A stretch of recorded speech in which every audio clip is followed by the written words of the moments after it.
A former Hololive member, now known as Mikeneko, has spoken about their termination and cleared up a lot of misinformation that had been spread over the internet since their departure. Now obviously the name of the company is never mentioned in this statement, but it's pretty clear which VTuber agency they are talking about, and it's also pretty clear which VTuber they used to be. If you hear their voice for even 1 second, I'm sure you'd recognize them. And also they allude to it at the end of their statement. But if you do not want the illusion to be broken, then I suggest you skip this video. It would be very difficult to talk about the situation without getting into the specific context. I totally understand if you aren't into this though. The VTuber, now called Mikeneko, has released a full statement on Twitter which was kindly translated into English by the user Kamishiro Tagishi. I am terribly sorry it took me this long to make this statement. This whole time I've been in discussion with the company I was previously affiliated with regarding the specifics of this statement and in what way it is to be released. My silence until now has led to much speculation, which in turn has led to much slander. There were claims that they said, "I want to ruin them all," talking about the Hololive members. But Mikeneko wanted to clear up that this is misinformation. They were not talking about the Hololive members, and the message was from months before her termination.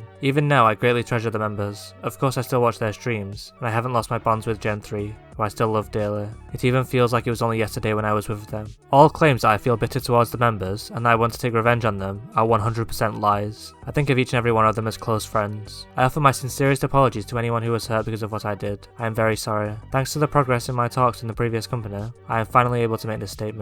They then go on to talk about some issues that they had with the company. There was a blatant mistake in the official statement released by the company, and I had asked them to release an official correction. Namely, they claimed that I made false declarations to various related parties. I sent an exchange between me and my manager online to one person outside of the company. This is true. I feel that I had to do so in order to stop certain conversations that were taking place at the time. This is of course referencing the messages that Rushia sent to a Japanese drama YouTuber in an attempt to clear her name with the dating drama. She also clears up the fact that many people think she broke a non-disclosure agreement and spread company secrets. However, I did not leak any other information, and neither did I make any false declarations. The contents of what I sent did not include any confidential details of the company, be it related to operations or sales, or information about the other members. She did not leak any sensitive information, and she did not spread any misinformation. The official release from the company described more than what I had actually done, prompting much slander. As such, I asked the company to release an official correction. They ultimately came to the conclusion that they will not do so, but they remained extremely earnest throughout the discussion. Personally, I think it's really unfortunate that Hololive didn't stick by their talents during a tough time. They made it seem like she did more than what she actually did, and in my opinion they threw her under the bus while she was at her lowest point. I am truly thankful for this. I was hoping that the company and I could release a joint statement, but because they could not cooperate to such lengths, I am now making this statement alone. I am still in discussions with the company, and our relationship is by no means soured. We are still working out remaining contractual obligations.